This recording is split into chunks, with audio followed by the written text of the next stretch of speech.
Olá, que a graça de Jesus esteja com você mais uma vez. Estamos prontos para começarmos mais uma semana de estudo, já estamos na 12ª lição e é bom ter a sua companhia, ter a sua colaboração quando você compartilha esse vídeo levando a mensagem de fé e esperança pregado nesse canal para mais lugares. Muito obrigado, que Deus lhe abençoe muito por isso. Vamos continuar na nossa jornada espiritual. Se ainda não é inscrito ou inscrito no nosso canal, por favor, se inscreva. Não se esqueça de deixar o seu gostei, caso você aprecie o conteúdo no final do vídeo. Vamos ao tema de hoje? A hora da glória, a cruz e a ressurreição.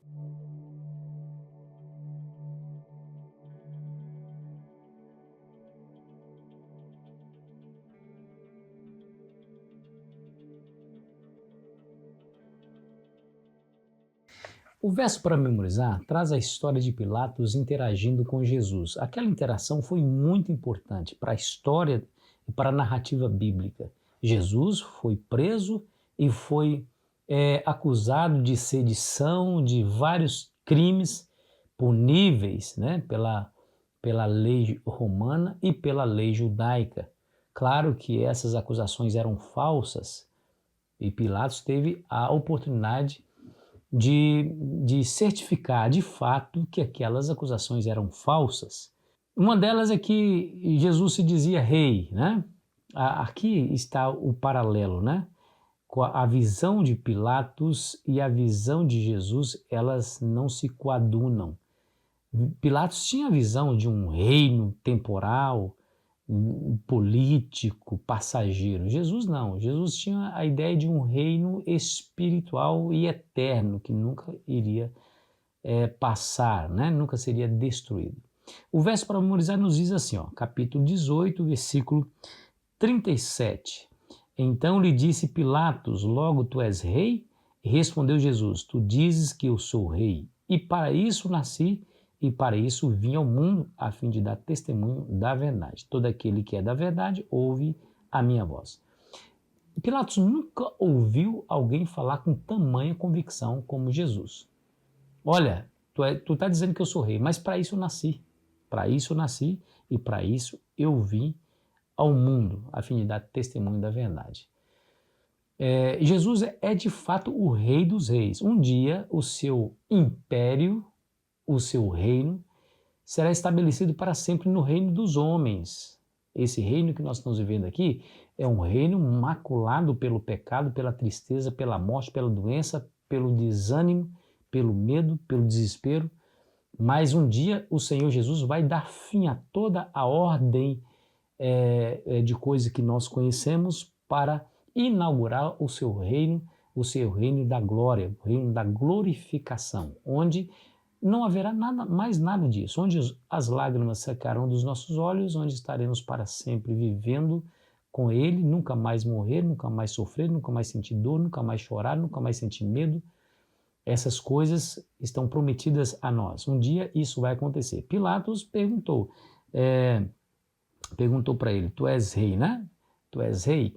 E ele não teve dúvida. Jesus não tinha dúvida da sua origem e não tinha receio algum de declarar, principalmente nesse momento, né? Nesse momento final.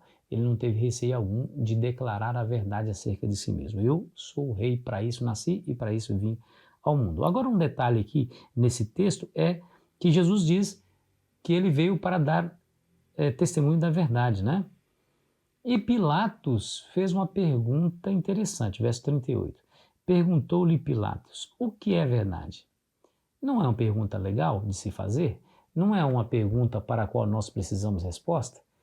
Verdade não pode ser relativa como é na nossa cultura vigente. Na nossa cultura vigente, eles relativizam tudo. Verdade para você é uma coisa, verdade para mim é outra. Porém, para a Bíblia, para Deus, para Jesus, verdade é absoluta. Ele fala assim: eu sou o caminho, a verdade e a vida. Ninguém vem ao Pai senão por mim. Esse ninguém é absoluto, ou seja, não há pessoa nesse vasto planeta que consiga ir ao Pai sem Jesus, porque Ele é o caminho, porque Ele é a verdade, porque Ele é a vida. Então, para Jesus, a verdade não é relativa, ela é absoluta. A pergunta de Pilatos aqui foi direta, né? O que é verdade? Sabe o que ele fez? Aí diz a Bíblia, tendo dito isto, voltou aos judeus e lhes disse, eu não acho nele crime algum. Ele não deu oportunidade de Jesus responder à pergunta. Ele fez a pergunta e imediatamente virou as costas e foi falar com os judeus que estavam lá fora à espera de uma palavra dele. E ele não deu oportunidade de Jesus ter respondido essa pergunta. E eu fico perguntando assim, qual que seria a resposta de Jesus, né? O que Jesus responderia a essa pergunta? Poxa vida, seria muito bom a gente ter essa resposta, né? É óbvio, mais tarde, quer dizer, antes disso aqui, ele já tinha dito que ele era a própria verdade, mas a gente queria ouvir mais acerca desse assunto, ter mais informações acerca desse assunto.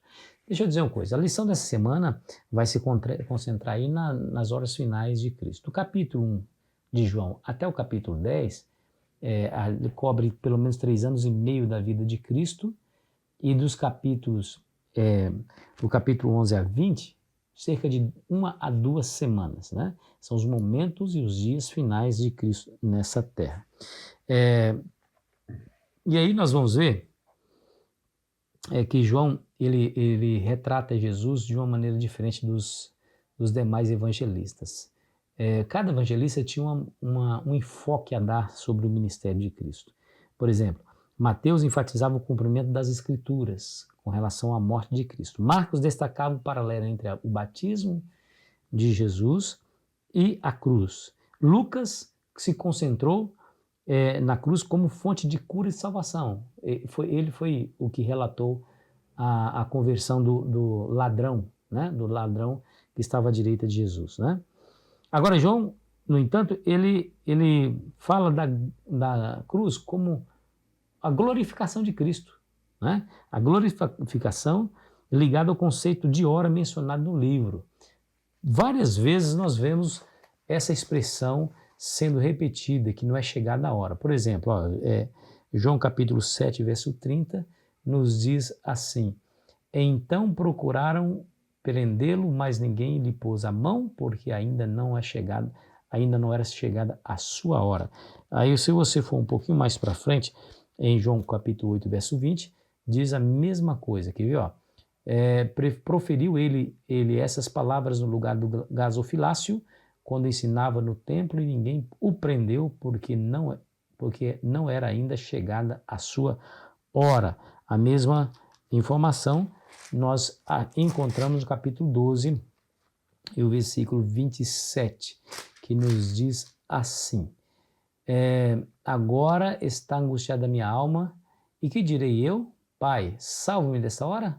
Mas precisamente com este propósito vim para esta hora. Então essa expressão, esta hora, João ele usa aí para demonstrar que a cruz era o momento da glorificação de Cristo, né? Interessante, é um contraste, e nós vemos aqui um contraste irônico de que João faz, né?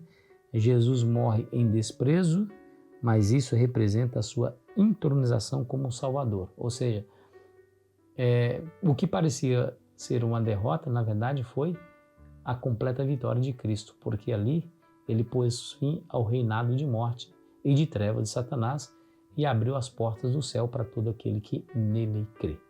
Coisa maravilhosa, né? Parece ser um contraste irônico, mas é a grande verdade. Acredite, meu amigo, minha amiga, o Senhor Jesus fez tudo o que fez pensando em você, pensando em mim, pensando em nós. E o que nós estamos fazendo? Será que estamos pensando nele em contrapartida? Devemos pensar nele em primeiro lugar. Que o nosso pensamento, o nosso sentimento, nossas ações sejam motivadas e influenciadas pela a verdade de que Jesus veio a esse mundo para tomar o nosso lugar e morrer a morte que a nós estava destinada. Se alegre, o Senhor Jesus se interessa intimamente por você. Ore comigo. Querido Pai Celestial, obrigado por nos orientar na Tua Palavra. Ela é luz para o nosso caminho, lâmpada para os nossos pés. Continue nos ajudando, Senhor, a compreender a Tua Palavra, especialmente as últimas horas de Cristo, e nos concentrar nele, pois pedimos em nome dele. Amém. Foi muito bom estar com você. Amanhã começaremos nosso estudo Espero você ansiosamente. Tenha um ótimo sábado na presença de Jesus.